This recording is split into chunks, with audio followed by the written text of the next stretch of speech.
బిస్మిల్లాహిర్రహమానిర్రహీం. మిత్రులారా, రంజాన్ ప్రత్యేక కార్యక్రమానికి అందరికీ కూడా స్వాగతం.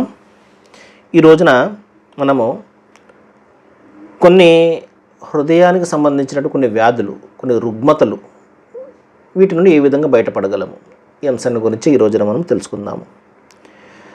దైవం తెలియజేస్తున్నాడు, లఖద్ కాన లకుం వ ఇన్నక లా ఖులుఖిన్ అజీం. ప్రవక్త వారి గురించి చెప్తున్నాడు. ప్రవక్తలో మీకు ఒక చక్కటి ఆదర్శం ఉన్నది అని చెప్పేసి చెప్తున్నాడు. ఇంకా దైవ ప్రవక్త ఒక సందర్భంలో చెప్పారు, ఖైరకుం ఇస్లామన్ అహసినకుం అఖ్లాక్. మీలో ఎవరైతే ఉత్తమ గుణాలు కలిగి ఉంటారో వారే ధర్మాన్ని అనుసరించడంలో కూడా ఉత్తములు అని చెప్పడం జరిగింది. కాబట్టి ధర్మాన్ని అనుసరించిన ఉత్తములు ఎవరు? ఉత్తమ గుణాలు కలిగేవారు. దైవము నిర్దేశిస్తున్నాడు, లా ఎస్కర్, మీరు ఇతరుని ఎగతాళి చేయకండి అంటున్నాడు. ఇంకా లా తల్మిజ్, ఎత్తి పొడవకండి. మీరు అంటే వాళ్ళ యొక్క లోపాలను ఎత్తి చూపుతూ ఎత్తి పొడవకండి, వెటకారం చేయడం అని చెప్తాను చూసారా. అలాగే లా తనాబజ్, చెడ్డ పేర్లతో పిలవకండి, నిక్ నేమ్స్ పెట్టుకుని పిలుస్తుంటారు చూసారా, ఆ విధంగా చేయకండి అన్నాడు. ఇంకా లా జన్, అతిగా అనుమానించకండి అని చెప్తాను. ఇన్న జన్న బాదుల్ ఇస్మి, చాలా అనుమానాలు పాపాలకు దారితీస్తాయి, జాగ్రత్త అని చెప్పడం జరిగింది. లా తజస్సుస్, మీరు గూఢచర్యం చేయకండి అని చెప్తున్నాడు. ఇంకా లా యగ్తబ్, అంటే పరోక్ష నిందకు మీరు పాల్పడకండి. ఈ 6 చెడు గుణాలు ఎలాంటివి అంటే మనిషిని పూర్తిగా నిర్వీర్యం చేసేసి అతన్ని అధోగతి పాలు చేస్తాయి ఈ 6 గుణాలు కూడా. ఇందులో తప్పనిసరిగా అన్నీ కూడా మనలో ఉంటాయి. ఈ రోజున ఏమండి, కొద్దో గొప్ప అన్నీ కూడా మనలో ఉంటాయి. అంటే మనం ఇవి కూడా ఒక తప్ప, ఇది కూడా ఒక పాపమా అని చెప్పేసి మనకు ఐడియా ఉండని కారణంగా చాలా తేలిగ్గా మనం ఈ తప్పులను మనం చేసేస్తూ ఉంటాము. ఎగతాళి మనం చేయమండి, ఎంతమందిని ఎగతాళి చేస్తుంటాం మనం.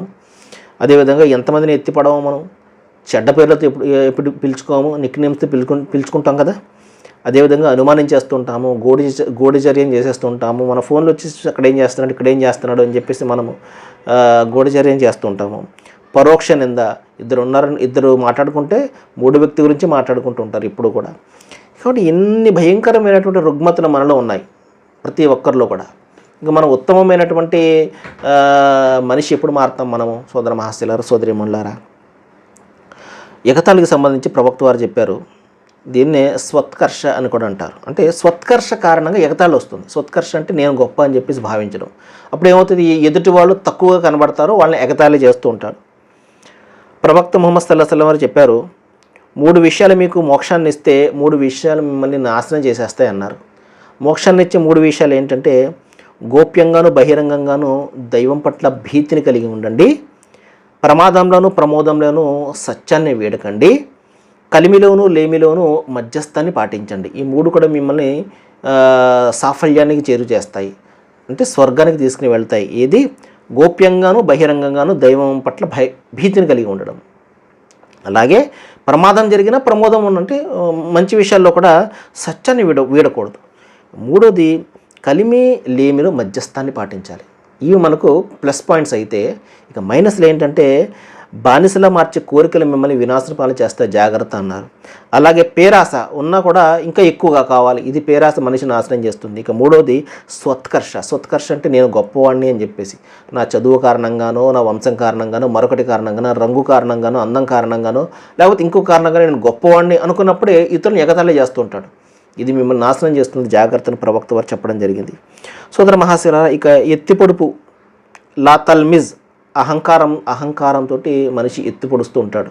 అంటే ఏదైనా ఒక సహకారం అందించినా, లేకపోతే ఏదైనా ఒక సహాయాన్ని చేసినా ఆ తర్వాత ఎత్తి పొడుస్తూ ఉంటాడు. నువ్వు నా దగ్గరకు వచ్చావు, ఏమీ లేనప్పుడు నీకు ఇచ్చాను కదా అని చెప్పేసి. దైవ ప్రవక్త తెలియజేశారు, ఈ విధంగా మీరు చేసినటువంటి సహాయం అంతా కూడా బూడిదలో పోసిన పన్నీరు అయిపోతుంది, జాగ్రత్త అన్నారు. కాబట్టి సహాయాన్ని చేసినప్పుడు మనం మర్చిపోవాలి దాని గురించి. మళ్ళీ దాన్ని ఎత్తి చూపుతూ అతన్ని బాధ పెట్టడం అనేది, అది దైవం కూడా ఖురాన్లో చెప్పాడు, ఎవరైతే సహాయాన్ని చేసి ఎత్తి పడవకుండా ఉన్నటువంటి వారి యొక్క సహాయాన్ని దైవం స్వీకరిస్తాడు అని చెప్పేసి సృష్టి ప్రభువు కూడా చెప్పడం జరిగింది. సోదర మహాశయులారా, ఇంకా ప్రవక్త వారు అన్నారు, మీలో అణువంత అహంకారం ఉన్నప్పటికీ కూడా మీరు స్వర్గానికి వెళ్ళలేరు అని చెప్పడం జరిగింది. అహంకారం ఉండకూడదు ఎవరిలో కూడా. సోదర మహాశయులారా, సోదరిమణులారా, ఇక చెడ్డ పేర్లు పెట్టడము, ఈర్ష్య, ఓర్వలేనితనము, ఇది కారణం అనమాట. ఈర్ష్య కారణంగా, ఓర్వలేనితనం కారణంగా అతని పేరును విడిచిపెట్టేసి చెడ్డ పేర్లతోటి పిలుస్తూ ఉంటాడు.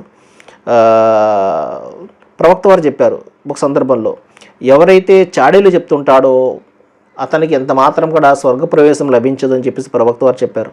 అదేవిధంగా నోరు మంచిదైతే ఊరు మంచిది అన్నట్టు మన నోరే మనకు స్వర్గానికైనా తీసుకుని వెళ్తుంది, లేకపోతే నరకపాలైన చేస్తుంది. కాబట్టి చాలా జాగ్రత్తగా దీన్ని మనం కాపాడుకుంటూ ఉండాలి. నోరే కదా అని చెప్పేసి ఎవరిని పడితే వాళ్ళని ఏదో విధంగా అనడము, చెడ్డ పేర్లతో పిలవడం, ఇంకొకటి నిక్ నేమ్స్తో పిలవడం, ఈ విధంగా మనం చేసామనుకోండి, అంటే నిక్ నేమ్స్ సహజంగా మైనస్లోనే చెప్తాం మనం. కుంటోడో గుడ్డోడో ఇంకోటేదో చెప్తాం తప్పించి పాజిటివ్ను మనం పేర్లతో పెట్టి పిలవం కదండి. అంత గొప్పవాళ్ళం కాదు కదా మనం. ఏంటంటే మైనస్ విషయాలే అతనిలో ఉన్నటువంటి లోపాలకు సంబంధించి మనం ఇప్పుడు కూడా నిక్ నేమ్స్ పెట్టి పిలుస్తూ ఉంటాం. ఈ విధంగా సోదర మహాశల చాలా రకాలైనటువంటి చెడులు ఉన్నాయి. మనకైతే సమయం అయితే సహకరించడం లేదు.